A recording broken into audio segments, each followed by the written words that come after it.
Good day everyone.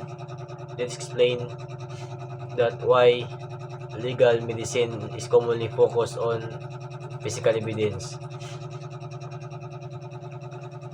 Ang physical evidence kay muni atong makita sa mga kuan kanang mga sa krimen nato ang nakuanan.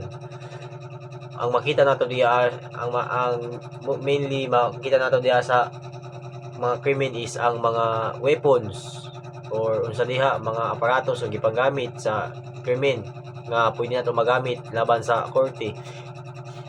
Na diha ang kuan kaning pusil, kutsilyo or kaning basiyo sa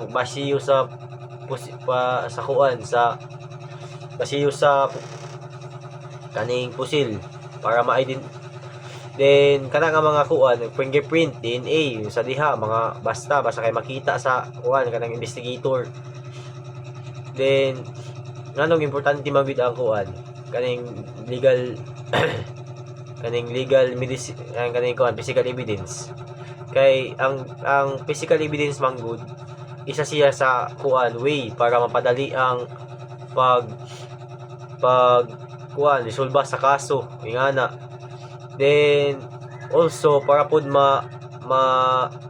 identified pinaagi sa kuan kaning identify pinaagi sa mga physical evidence kay ilahaman ng di ba ang mga kuan ang mga magkuan na is investigator is ilahagin ng kuanon kung ang mga ang ilang kuan ay isang fingerprint kuan diha fingerprint tapos kay ang kuan man good kaning physical evidence is dili siya basta-basta makuan ba manipula nga ebidensya kada bang solid evidence gid siya ba nga kanang pwede magamit sa kuan accuse or ay sa suspect para ma-identify og siya gid ang